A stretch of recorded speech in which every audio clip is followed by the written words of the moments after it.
Hello মা,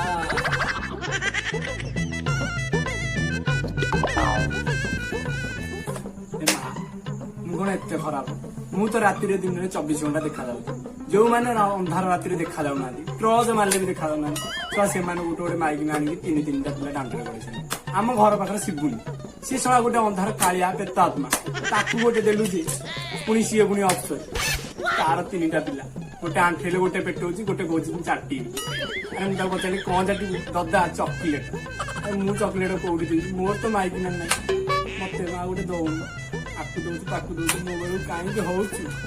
ଦେ ମା ମତେ ଗୋଟେ ଦେ। ଦବା ଦବା ଗୁଣ୍ଡି ବାବା ଅଛନ୍ତି ମାନେ ନିଶ୍ଚିନ୍ତ ଦବା। ବାବା ଏଇଠି କଲି।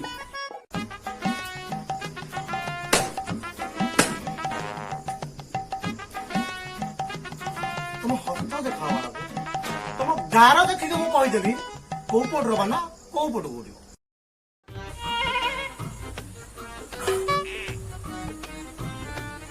ତମ ଗାର କହୁଛି ତମ ମୁହଁଟା ସିନା ବାଣ୍ଡରା ଭଳିଆ, ଝିଅଟା ଭାରି ସୁନ୍ଦରୀ ଅଟେ।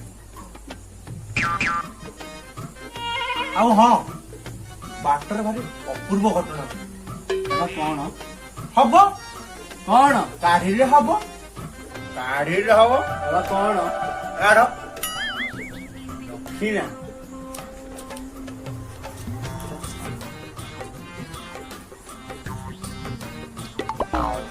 ତମ ବାଣ୍ଡରୀ ମୁହଁକୁ ଏଠି କଣ ହବ?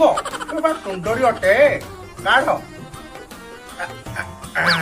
ଏଠି ନା ଯାଅ, ବାଟରେ ତମର ସୁନ୍ଦରୀ କନ୍ୟା ତମ ଅପେକ୍ଷାରେ ବସି।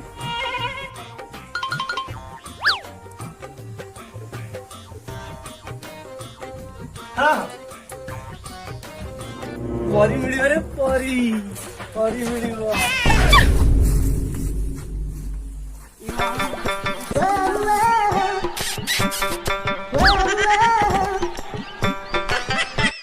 ଶଳା ଏଟା ଝିଅ ନୁହଁରେ, ଶଳା ଛକାଟା, ଶଳା ଗୁଣ୍ଡି ବାବା ନୁହଁ, ମା ବାବାଟା।